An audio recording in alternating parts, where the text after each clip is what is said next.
Hola, ¿cómo están? Hoy veremos un artículo de revisión que se llama Síndrome vasopléjico en cirugía cardíaca. Fue aceptado en diciembre del 2018 y está disponible desde el 5 de febrero del 2019. Está desarrollado por médicos colombianos y publicado en España. Es una revisión muy extensa que se hizo en los últimos 18 años y prácticamente nos habla sobre definiciones, la fisiopatología, factores predisponentes y guías de manejo. Bueno, por definición tenemos que el síndrome vasopléjico es un estado fisiopatológico en el cual se instaura una vasodilatación arteriolar profunda que ocasiona una caída de la resistencia vascular periférica, hipotensión severa en presencia de gasto cardíaco normal o aumentado y respuesta parcial o nula al manejo de vasopresores. Este síndrome se ha descrito en sepsis severa, anafilaxia, intoxicaciones, pancreatitis, distintos estados de choque y con frecuencia en el periodo de cirugía cardíaca. En este último escenario, el uso de la circulación extracorpórea desencadena una respuesta inflamatoria exagerada, la cual se considera el principal factor en la génesis del mismo. Se estima que entre un 5 a un 25% de los pacientes que entran a bomba extracorpórea progresarán a una forma severa del síndrome, es decir, una vasodilatación muy refractaria al manejo convencional y que se va a extender más allá de las primeras 6 horas posoperatorias. Además, se asociará a otras complicaciones, especialmente insuficiencia renal, que prolongarán los tiempos de estancia hospitalaria.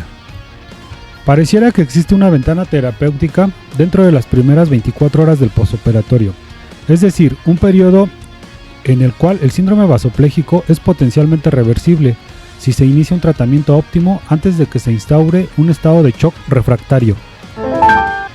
Hablando propiamente de la cirugía cardíaca, podemos definir al síndrome vasopléjico como un estado de hipoperfusión tisular causado por vasodilatación refractaria al uso de vasopresores. Se manifiesta clínicamente como hipotensión en presencia de gasto cardíaco normal, aunque no existen criterios diagnósticos universales. Aunque todos los artículos coinciden en que se trata de un estado de vasodilatación e hiperdinamia. El parámetro en el que parece haber mayor consenso son las resistencias vasculares sistémicas, cuyo valor de corte es 800 dinas sobre centímetro a la menos 5. Hay algunos autores que, además de incluir los criterios aquí mostrados, integran al ácido láctico y a la oliguria.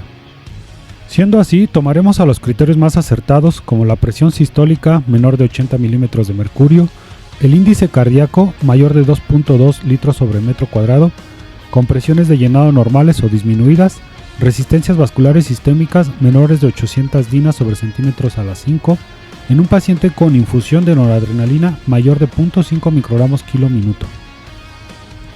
Hablando de la fisiopatología, tenemos que la lesión endotelial desemboca una dilatación arteriolar y pérdida de la autorregulación, que son los causantes del síndrome vasopléjico.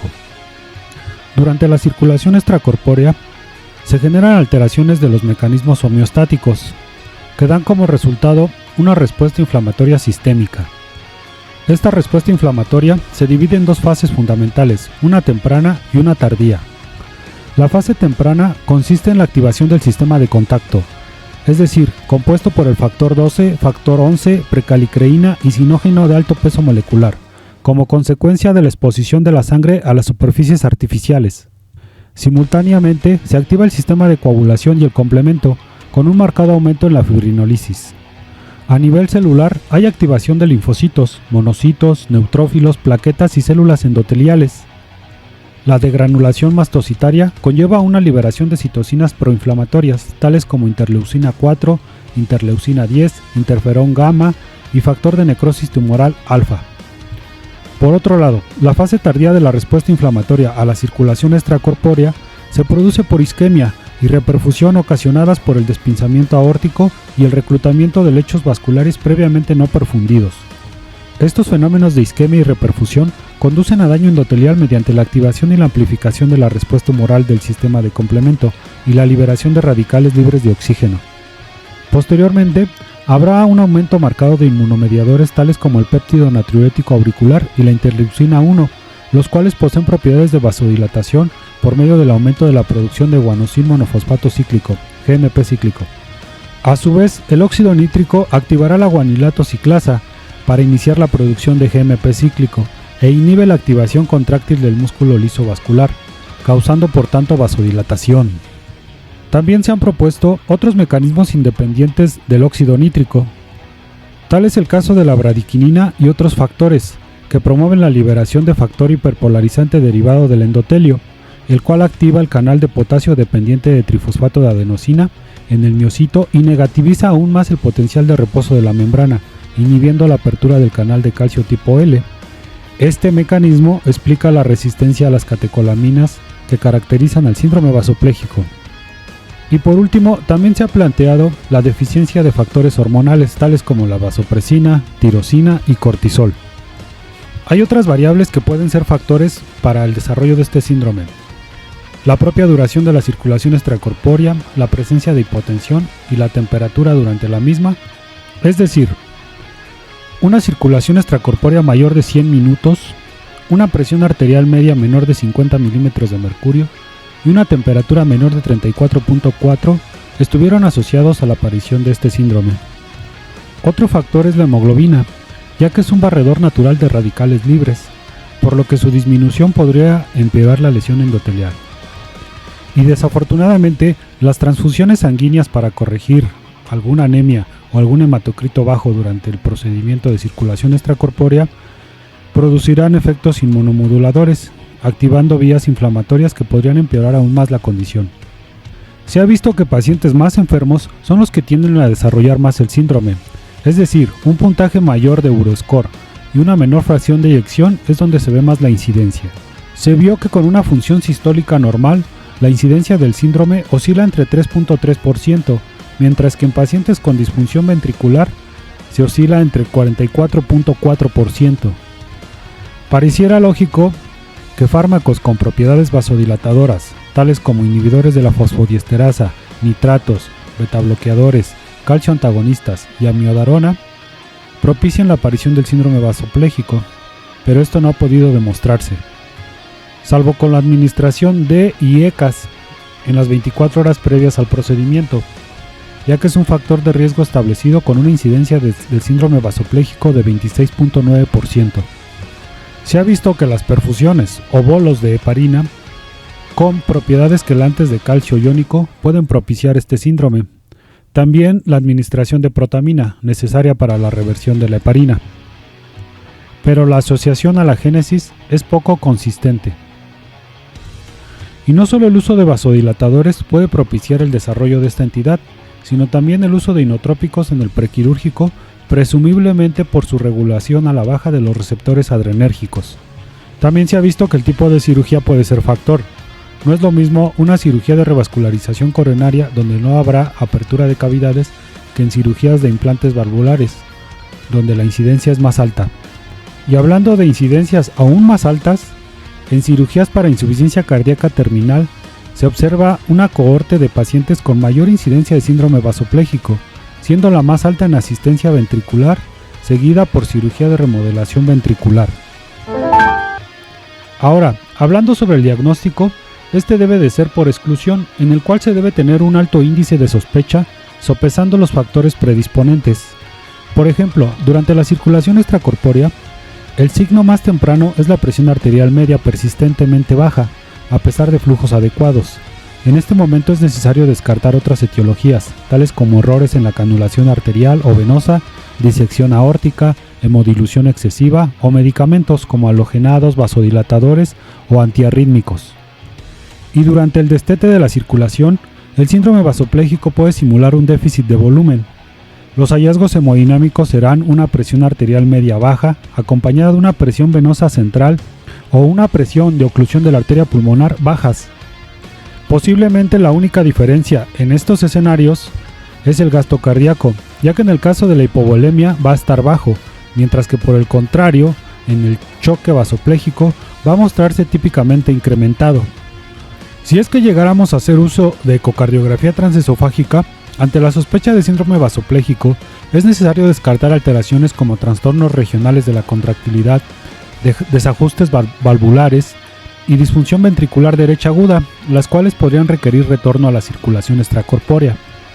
Es decir, podríamos ver imágenes ecocardiográficas compatibles con hipovolemia severa, con choque de los músculos papilares en el eje corto transgástrico. También podríamos calcular el gasto cardíaco mediante el Doppler pulsado, utilizando las proyecciones transgástricas de eje largo o 5 cámaras, donde se encontrará aumentado. En el caso de que evaluemos a un paciente con el tórax cerrado, es posible encontrar variación exagerada en el colapso de la vena cava inferior y de la integral de velocidad en función del tiempo aórtica. Sobre la terapéutica farmacológica, la piedra angular en el manejo del síndrome vasopléjico son los vasoconstrictores, con los que se busca restaurar el tono vascular. Propiamente las catecolaminas van a ser medicamentos que ejercerán su acción mediante el estímulo de los receptores adrenérgicos para activar el canal tipo L de calcio, produciendo aumento del calcio citosólico, con la consecuente contracción de la fibra muscular lisa vascular. La norepinefrina producirá un incremento de la presión arterial por estimulación de los receptores alfa-1 adrenérgicos de la musculatura lisa vascular y del receptor beta-1 a nivel renal, con la consecuente liberación de angiotensina 2, lo cual dará como resultado aumento de la presión arterial media y del trabajo ventricular izquierdo, sin cambios en la PVC o en la presión de oclusión de la arteria pulmonar ni en el índice cardíaco. La fenilefrina es un agonista puro de los receptores alfa-1 adrenérgicos. Sus efectos hemodinámicos se limitan al aumento de la presión arterial media con pocos efectos sobre otros parámetros. La adrenalina es un potente agonista alfa y beta adrenérgico que ejerce su acción presora por un mecanismo dual de vasoconstricción y aumento del gasto cardíaco. Sus efectos hemodinámicos son similares a los de la norepinefrina, salvo por la elevación de la frecuencia cardíaca, que puede ser muy significativa. Los efectos adversos de las catecolaminas son comunes a todas ellas, ya que comparten mecanismos de acción. La sobrecarga citosólica del calcio es la explicación de dichos efectos, pues favorece la disfunción diastólica, la taquicardia, el desarrollo de arritmias y la hipoperfusión intestinal, renal y cutánea. En otro grupo, como las hormonas, la vasopresina, la terlipresina y la angiotensina 2 funcionan por mecanismos independientes a los receptores adrenérgicos. Aunque también hay aumento del calcio citosólico, son más eficaces que las catecolaminas para restablecer el tono vascular, al no depender de los canales tipo L de calcio para ejercer su acción. La vasopresina produce sus efectos a través de los receptores V1 y V2. Los V1 producen retención de agua libre bloqueando las acuaporinas a nivel del túbulo colector y los V2 producen vasoconstricción por la vía de fosfatidilinositol. Esta muestra un perfil benéfico por sus efectos sobre la hipertensión pulmonar y por el ahorro de las catecolaminas en el periodo de cirugía cardíaca, ya que es usada como rescate en choque refractario a catecolaminas y parece ofrecer mayores beneficios en comparación con dosis altas de norepinefrina. Y a nivel clínico, los efectos hemodinámicos de la vasopresina en el síndrome vasopléjico consisten en el aumento de la presión arterial media sin efectos sobre el índice cardíaco y una modesta disminución de la frecuencia cardíaca y de la incidencia de arritmias. Dentro de los efectos adversos, a diferencia de las catecolaminas, las hormonas funcionan de forma independiente del receptor adrenérgico y no van a producir taquicardia, arritmias ni alteración en la función diastólica. No obstante, puede ocurrir un incremento en la poscarga con disminución del gasto cardíaco, situación documentada en pacientes hipovolémicos y en aquellos con gasto cardíaco bajo basal. Y estas hormonas en el posoperatorio de cirugía cardíaca no han arrojado datos de hipoperfusión atribuibles a dicha terapia. Por el contrario, parecen proteger contra la insuficiencia renal, a diferencia de las catecolaminas. Y por último, los inhibidores del óxido nítrico, como el azul de metileno, su utilización en los estados de vasoplegia resistente a vasopresores resulta en una alternativa útil en el contexto de la cirugía cardíaca. Este tiene efectos benéficos en el metabolismo del óxido nítrico, del endotelio y del músculo liso vascular. Posee un potente efecto inhibitorio directo sobre la enzima ENOS y probablemente sobre la INOS y bloquea la formación de GMP cíclico al disminuir la acción de la enzima guanilato ciclasa. Este fármaco se ha utilizado ampliamente en diversos tipos de choque vasodilatado en cirugía cardíaca. Y cabe resaltar que el beneficio de este medicamento es mayor cuando se utiliza precozmente, en el intraoperatorio contra el posoperatorio. Existen varios esquemas de manejo hasta la fecha, pero el más común propone de 1 a 2 miligramos por kilo durante 10 a 30 minutos por vía intravenosa, e infusiones de 0.25 a 1 mg kilo hora por 6 horas en casos de persistencia de la vasoplegia. Los efectos secundarios son dependientes de la dosis, es decir, a dosis más altas existe una mayor incidencia, y los más frecuentes pueden ser náuseas, vómito, disnea, coloración de la orina, angina, aumento de las presiones pulmonares e interferencias con las lecturas de oximetría de pulso. Es un inhibidor de la monoamino oxidasa, por lo cual se debe administrar con precaución en pacientes que están recibiendo inhibidores de la recaptación de serotonina. En pacientes con insuficiencia renal, puede haber acumulación de sus metabolitos, por lo que se debe ajustar la dosis. En pacientes con deficiencia de glucosa 6-fosfato deshidrogenasa, puede desencadenar crisis hemolítica. Otros efectos descritos son el coma y la metemoglobinemia. A fin de cuentas, se concluyó que el azul de metileno es efectivo en aumentar la presión arterial media, sin detrimento en términos de mortalidad. Con todo lo anterior comentado, hasta el momento no existe evidencia disponible para recomendar un vasopresor sobre otro. La norepinefrina, en comparación con la adrenalina, si bien produce un descenso en la saturación venosa mixta, se asocia a mayores pH y exceso de bases.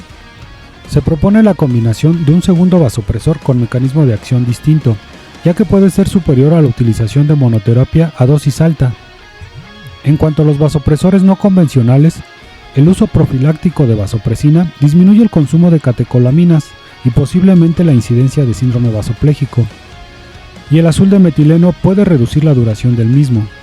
También se ha encontrado que el uso de vasopresores no adrenérgicos muestran un claro beneficio hemodinámico, con tendencia hacia disminución de la mortalidad y morbilidad, encontrándose menor insuficiencia renal. En contraparte, el manejo inicial con aminas vasoactivas sigue siendo el tratamiento de primera línea. Extrapolando la evidencia derivada de estudios en sepsis, se recomienda la norepinefrina por presentar ventajas sobre otras catecolaminas en términos de eficacia y posiblemente de mortalidad. Cuando las dosis de norepinefrina alcanzan valores superiores a 0.75 microgramos kilo minuto, la mortalidad puede llegar hasta el 86% en pacientes con disfunción orgánica múltiple, por lo que se recomienda el uso concomitante de otro vasopresor con mecanismo de acción alternativo. Es decir, poder usar vasopresina como segundo fármaco, y el azul de metileno se reservará a un papel coadyuvante o de rescate. Otras medidas para abordar en el preoperatorio es la modificación en la dosificación de algunos fármacos. En la actualidad no se recomienda la descontinuación preoperatoria de los betabloqueadores para prevenir el síndrome vasopléjico. Sin en cambio, los IECAs son un factor de riesgo establecido para el síndrome, y su suspensión 24 horas previas a cirugía cardíaca se considera adecuada. En síntesis, el diagrama mostrado en la imagen es un algoritmo derivado de ensayos clínicos realizados en el contexto quirúrgico en su mayoría, y se han tomado algunas recomendaciones de estudios en choque séptico, específicamente la selección de norepinefrina como vasopresor de primera línea y la indicación de corticoides en choque refractario. Hay que observar el comportamiento de las resistencias vasculares sistémicas durante el soporte con circulación extracorpórea. Si estas son anormalmente bajas, después de descartar hemodilución excesiva, medicamentos, anemia, se debe instaurar una perfusión de norepinefrina para lograr una presión arterial media objetivo de 65 milímetros de mercurio. Cabe mencionar que queda de lado el criterio diagnóstico de la presión arterial sistólica, ya que este parámetro no es aplicable durante la circulación extracorpórea por la ausencia de impulso cardíaco. Si se llegan a ocupar dosis de norepinefrina superiores a 0.5 microgramos kilo minuto, se recomienda el inicio de vasopresina en infusión continua. Posterior a la circulación extracorpórea, si se ha diagnosticado el síndrome vasopléjico, ha de realizarse una reposición de líquidos guiada por parámetros dinámicos de precarga. El azul de metileno se reservará para aquellos casos en los que se requieran dosis de norepinefrina superiores a 0.5, asociadas a dosis altas de vasopresina para mantener presiones arteriales medias. Si con un bolo inicial de azul de metileno de 2 mg por kilo no fuera suficiente, se procederá a iniciar una perfusión a 0.25 mg kilo hora. Y por último, aunque no está justificado siempre el uso de esteroides en cirugía cardíaca, sopesando los posibles beneficios sobre la respuesta a catecolaminas en ausencia de complicaciones graves, la administración de hidrocortisona a dosis de 50 a 100 microgramos cada 6 u 8 horas podría ser razonable. Posiblemente no sea la única manera ni la mejor de tratar un síndrome vasopléjico. y recientemente se han explorado otras vías para el manejo. Se han propuesto dosis altas de vitaminas como la hidroxicobalamina y el ácido ascórbico. La indicación aceptada de la hidroxicobalamina es el manejo de intoxicación por cianuro, y uno de sus efectos adversos conocidos es el desarrollo de crisis hipertensivas severas. Por lo tanto, la hidroxicobalamina podría considerarse como una alternativa al azul de metileno en pacientes con riesgo de síndrome serotoninérgico. Y por otro lado, el ácido ascórbico tiene propiedades antioxidantes y reguladoras del metabolismo de la microvasculatura, mostrando una reducción significativa de la mortalidad y del uso de vasopresores en asociación con hidrocortisona y tiamina. Pero como es la tradición, se necesitan más estudios para poder recomendar el uso de estos fármacos. Bueno, en conclusiones, el síndrome vasopléjico es una entidad frecuente en el perioperatorio y posoperatorio de la cirugía cardíaca. Puede ser mortal, pero es reversible si se trata de forma agresiva durante las primeras 6 horas. Aunque algunas definiciones siguen siendo vagas, existe consenso en el hecho de que se trata de un estado hiperdinámico con caída de las resistencias vasculares sistémicas debida a una vasodilatación patológica. Como ya vimos, su diagnóstico es de exclusión, entonces necesitaremos un alto índice de sospecha. Por lo tanto, si podemos hacer usos de métodos rutinarios para toma de gasto cardíaco, como ecocardiografía transesofágica o catéter de flotación, sería lo ideal. Y el tratamiento se basa sobre todo en restaurar el tono vascular mediante el uso precoz de vasopresores, tanto adrenérgicos como no adrenérgicos. Probablemente la norepinefrina sea la mejor opción por el perfil terapéutico debido a sus escasos efectos cardíacos, siempre teniendo presente el uso temprano de vasopresores con mecanismo de acción alternativo, como la vasopresina, el azul de metileno como terapia de rescate y el uso de corticoides como coadyuvantes para mejorar la respuesta a las catecolaminas. Y si no existe contraindicación, la valoración del uso de otras terapéuticas alternativas como la hidroxicobalamina y el ácido ascórbico. Bueno, eso sería todo y agradezco a los desarrolladores de esta extensa revisión. Realmente analizar 18 años no es cualquier cosa. Y este artículo lo pueden encontrar en la Revista Española de Anestesiología y Reanimación. Eso sería todo, cuídense mucho, nos vemos pronto, hasta luego.